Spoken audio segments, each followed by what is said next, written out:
Christ a commencé comme un bébé. Christ est venu sur cette base. Pourquoi le Seigneur est-il venu ici sur cette terre comme un bébé? A-t-il vécu jusqu'à l'homme adulte?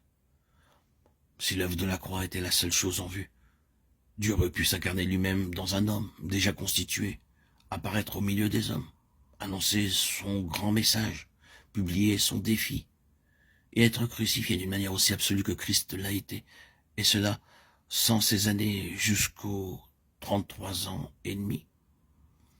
Plusieurs réponses sont possibles, et chacune contient la vérité.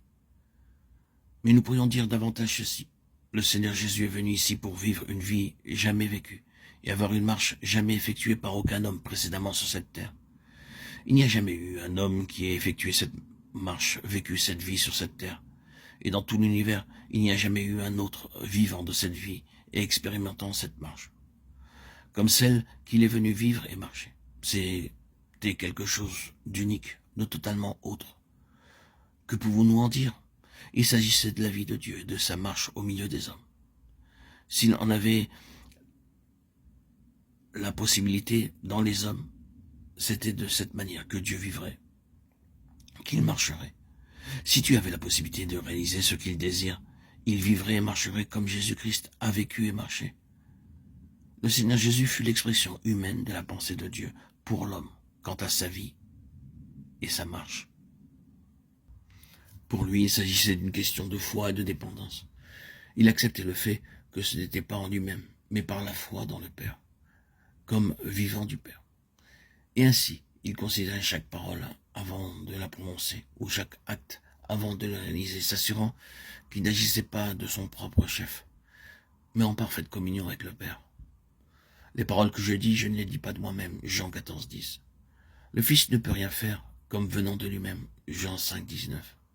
Ce furent sa vie et sa marche, ayant leur origine en Dieu. Maintenant, écoutez, c'est Jésus-Christ, il est le seul qui l'ait déjà accompli. Il est le seul qui puisse à jamais le réaliser. Vous et moi le savons très bien. L'imitation de Christ est une absurdité pieuse et sans valeur. Si Christ ne vit pas sa vie en nous, il ne peut y avoir aucune imitation de Christ. Pourquoi le Saint-Esprit est-il venu? Il est l'Esprit de Christ, venu afin que nous puissions marcher par l'Esprit comme Christ a marché. Qu'est-ce que cela implique? Non pas la vie de divinité, mais la vie divine dans l'homme, la vie de Dieu dans l'homme, vécue par la foi, par l'entière dépendance, par l'obéissance. Il a appris, bien qu'il soit fils, l'obéissance par les choses qu'il a souffertes. Hébreux 5.8. Pensez à ceci concernant le Seigneur Jésus-Christ, Dieu manifesté dans la chair.